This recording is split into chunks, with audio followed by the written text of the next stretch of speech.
Good morning. Good morning. Good afternoon. Good evening. JD Niger, Word of Truth.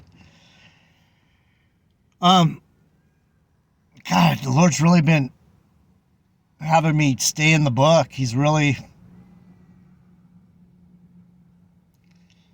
that mean that something horrendous is coming? Maybe something horrendous is on the horizon. And I'm not going to be able to do these lessons or something. If they do an EMP, we're done. you're woo. If it knocks out all the electricity and all the power, then man, it's going to go back to word of mouth, which would be really interesting. But I'm not prophesying anything. I'm just saying something weird is going on with the Lord's really having me pushed in right now. So we were talking about righteous kills. And of course, it's one of the ones that we would see if you're obedient to the Lord. The Lord says, kill your own son. If Abraham was willing to do that, if the Lord told you, kill that wicked fucker over there, you don't even know the guy. But he's telling, if you get the word, you know his voice. He's saying, that guy needs to die. You get over there, you do it.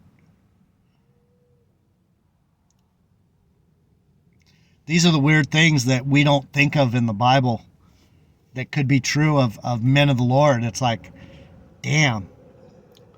It was kind of like when Saul didn't kill the king of Amalek. What was his name?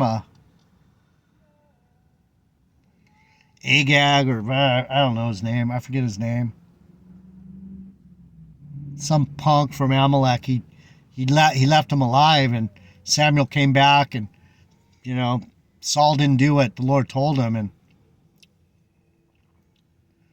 it didn't work out good for Saul after that. He didn't kill who the Lord told him to kill. And so when we talk about these things, it's like, wow, I just saw a chariot go into the clouds over there. It looked like, no, it's just a plane. I saw a chariot. It's a plane. I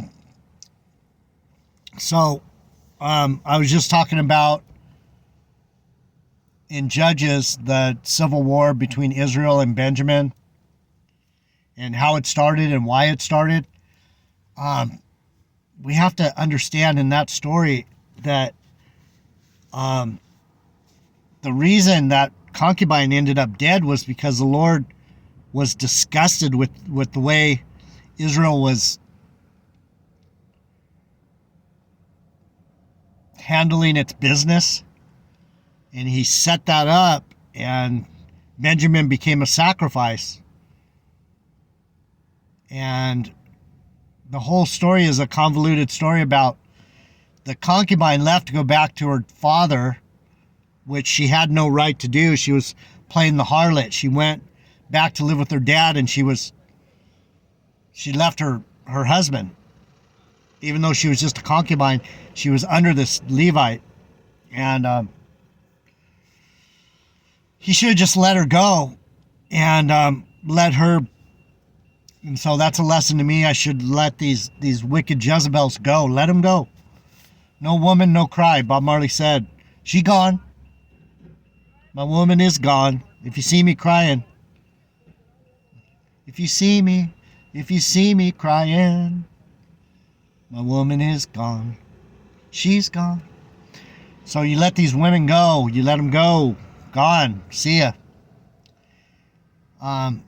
And the sooner you let that happen, the better. But anyhow, so this Levite went and drug her out of there and came through the land of Benjamin. And when it says, it's interesting because it says there were certain men, sons of Belial. And when you see sons of Belial, these are, let me see if I can get it. 22. Perverted men. They were perverted. They were they were Benjamites. Not that I'm a sodomite or anything, but I've been known to be perverted. And when you're perverted, you're liable to do. So that word isn't correct, isn't completely correct. What the translation probably means in Hebrew, the original Hebrew probably meant they were men who did things against the grain. They were against the grain. They weren't profane, but they perverted justice in a way that said righteous killing is this, or you understand what I'm saying? You can't put God in a box. They were men of Belial. And so the best description we could say is they were perverted. And if you look up the word perverted, you had a bad angle. Vertical, you weren't quite straight. You were pervert. You weren't vertical, you were perverted. So the best you could say is they weren't completely upright. They were vertical, but they were, you understand what I'm saying? And that's where if you just read the Bible and you could say all kinds of nasty stuff about the way God does his work. If you just go, man, they were perverted. Don't put negative or positive on these words. You got to look at it as, what does it really mean? Lord is sovereign. He made these men that way for a reason. So I just wanted to point that out to you, because these are the things that people will misconstrue in the Bible because of the translations. The translations aren't accurate to God.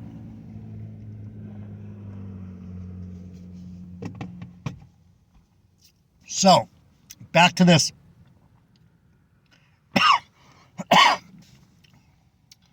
Satan getting David to number the people. Suck you. Where's my shades? It's starting to get bright. Let me get this. Okay, get this. So, we're going to read about David killing the giant. And it came to pass, this is 1 Chronicles 20:4. Philistine giants killed. And it came to pass after this that there arose a war in Gezer with the Philistines, at which time Shebekkai the Hushathite slew Shappai, and that was the children of the giant, and they were subdued. So when it says the giant, let's see what it says. This should be interesting. 4:3. It is a 3. Hebrew, Haraphah. Wow, I've never noticed that. So there's a word, Haraphah, in the Hebrew that I'm going to have to look up. And maybe I'll come back tomorrow, probably, because that's interesting, because I've never heard that word before for giant. So there's all these different words for giant, right?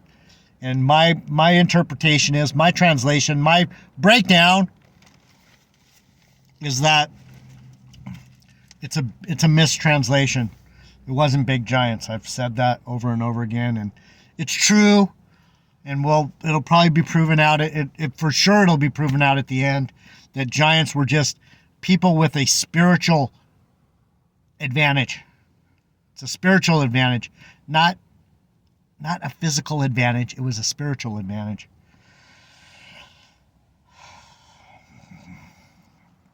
And there was war again with the Philistines, and Elhanan the son of Jair, these are Jair is one of mine.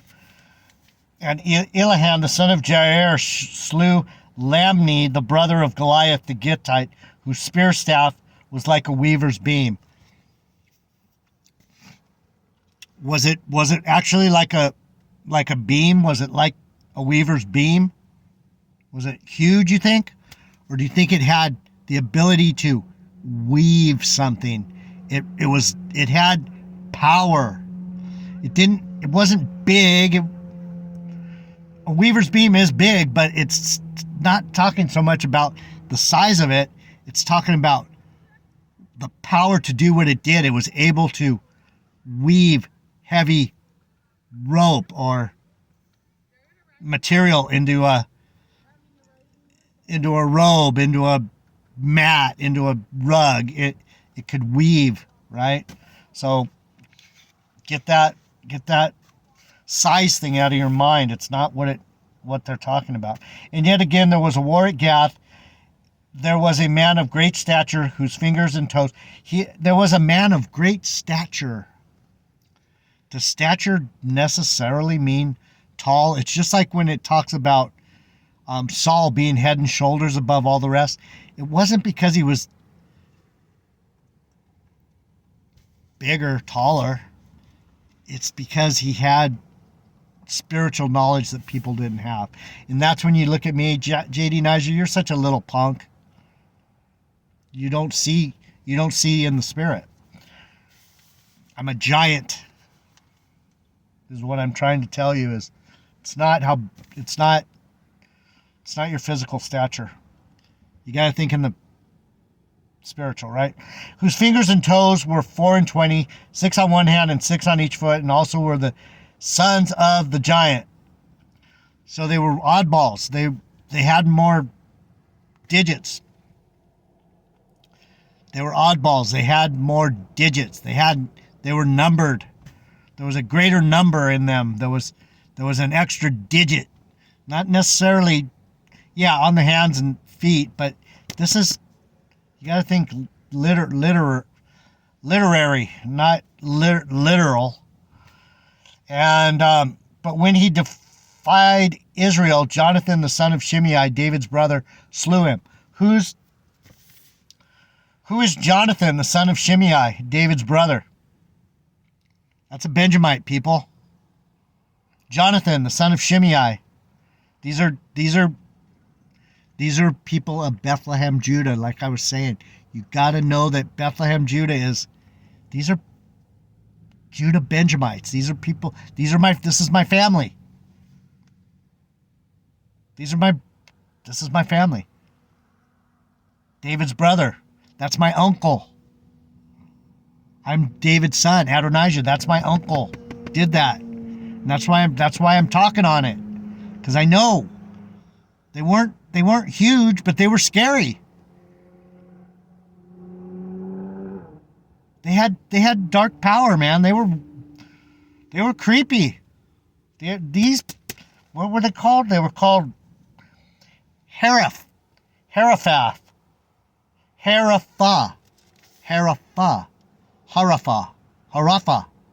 That's what they are called. Raphaim. Haraphah. Big scary fuckers. Not big scary, but you get it? But when he defied Israel, Jonathan, the son of Shimei, David's brother, slew him. These were born under the giant in Gath, and they fell by the hand of David and by the hand of his servants.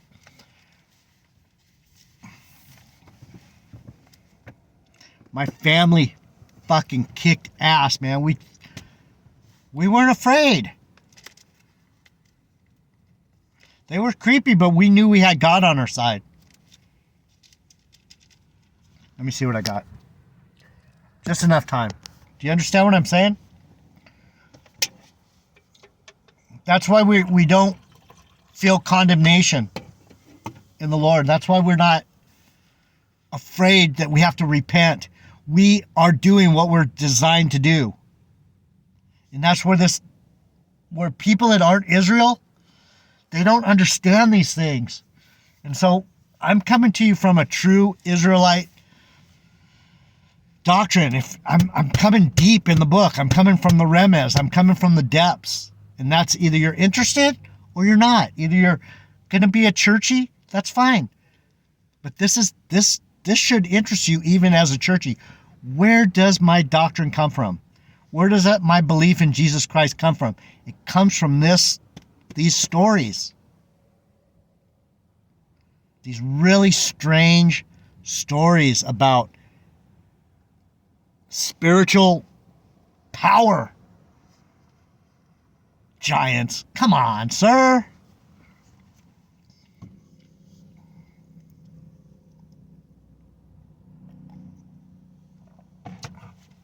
Hilarious. Hilarious. So, what happens right after this? Satan's pissed. The dark angels are pissed. My brothers. They're still my brothers. They're dark angels. Satan, listen. Israel and Judah numbered. Verse 1 of 1 Chronicles 21. Next verse. My people kicked their spiritual asses. We could sling a stone from either side, left or right. It says so in the Bible. Benjamin could sling a stone from either hand. It doesn't matter. That's how we defeated evil, because we knew that we had more power than them. They're only on the left hand. We sling from both sides. So these are the things that I know that I'm bringing to you so you can understand. There's some of us that you just don't want to mess with. There's going to be some hell to pay for the people that messed with me. And I'm not saying that out of revenge. They made their choices. They did what they were designed to do. They were designed to be that wickedness, and they're going to have to answer for that wickedness. They didn't see, or if they did see, they decided, that's all right, I'm going to mess with him. I am going to mess with him. I am going to try to destroy that giant. Bigger than a giant. Bigger than a giant. Okay, let's go into it. Israel and Judah numbered. And Satan stood up. Satan stood up against Israel and provoked David to number Israel. And David said to Joab and to the rulers of the people, go number Israel from Beersheba even to Dan, and bring the number of them to me that I may know it. Satan told David, get those people numbered. I want to know what you got, because I'm going to mess with you now. You knocked out my main players on the injured reserve. No, not injured reserved. Out for the season. Out. They're out of the league. Dead. Done. Finished. Bye. Sayonara. Gone. And Joab answered, the Lord make his people 100 times so many more as they be, but my lord the king, are they not all my lord's servants? Why then does thou, Lord, require this thing? Why will he be a cause to trespass to Israel? What did Joab say? Joab said, why are you doing this?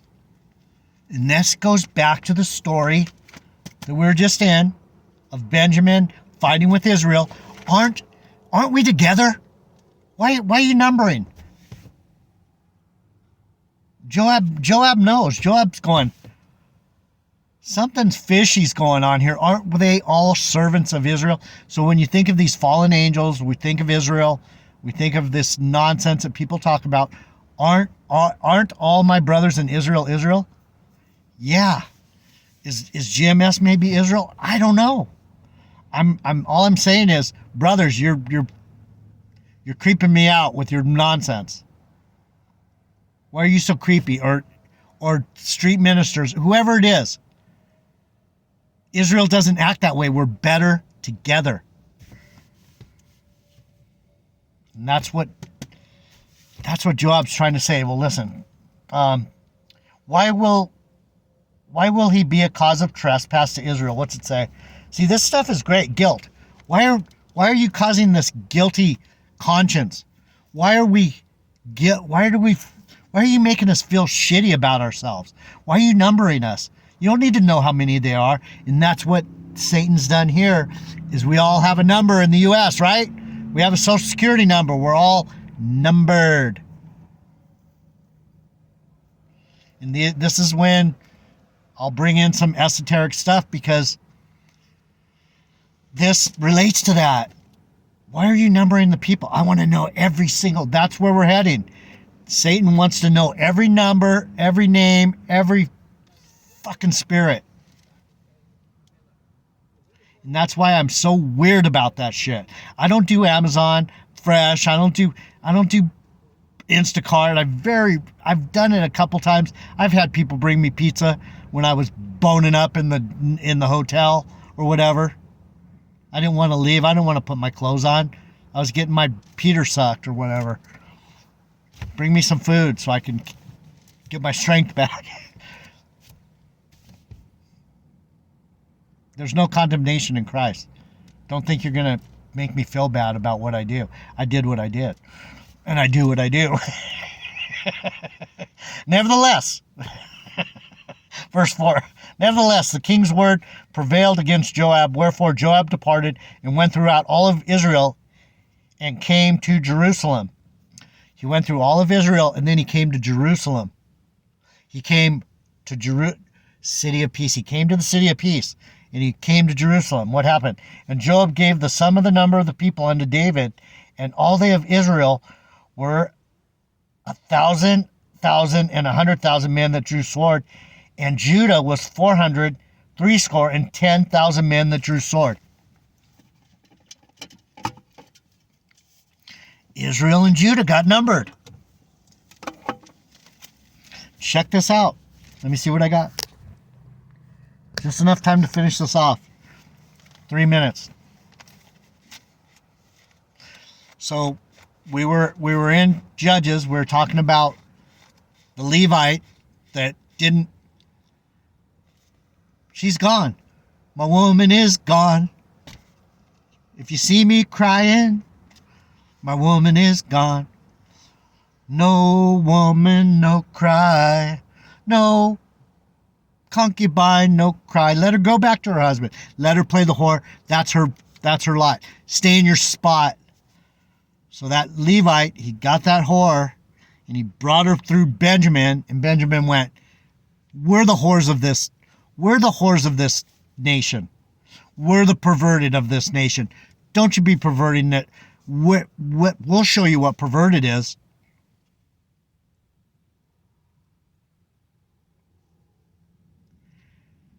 I love getting food brought to me while I'm getting my Peter sucked.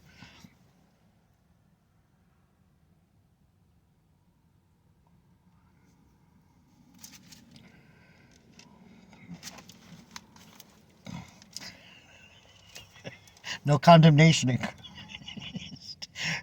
But Joab gave the sum of the number of the people unto David, and they of Israel were 1,000 men who drew sword, and of Judah were 400, threescore, and 10,000 men that drew sword. Judah and Israel got numbered. But what's it say in verse 6? But Levi and Benjamin counted he not among them, for the king's word was abominable to Joab. So who got punished? Who got punished? Did Joab get punished, or did David get punished? David got punished. God's anger. And God was displeased with this thing, therefore he smote Israel. And David said unto God, I have sinned greatly because I have done this thing, but now I beseech you, do away the iniquity, for I have done very foolishly. And the Lord spoke unto Gad, David's seer, saying, go tell David, saying, thus said the Lord, I offer thee 3 things, choose one among them, that you may do it unto me. And Gad came to David and said, thus said the Lord, either 3 years famine, 3 months to be destroyed before thy foes, while the sword of thine enemies overtake thee, or else 3 days the sword of the Lord, even the pestilence in the land, and the angel of the Lord destroying throughout all the coasts of Israel. Now therefore advise thyself what word I shall bring again to him that sent me. So the angel of the Lord went to Gad the seer and told Gad the seer to tell David, man, don't come against Levi and Benjamin. Don't. I didn't even let you number them.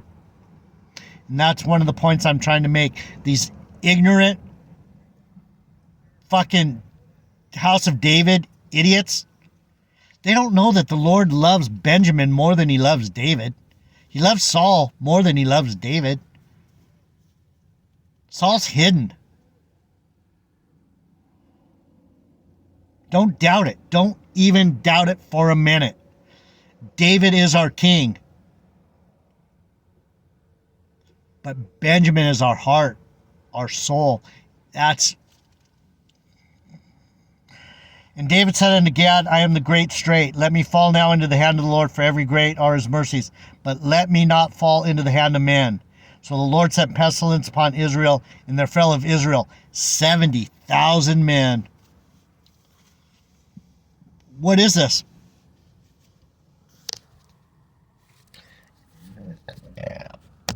It's a recompense for what happened back there with the concubine. Do you get it? It's vengeance. It's vengeance on Israel for what happened all the way back in Judges with that concubine, that whore that Levite should have let go.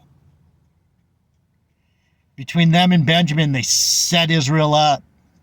We're the setup man. Benjamin's the setup man. Don't doubt it. JD Niger, Word of Truth. Hope you enjoyed the message. I'm out.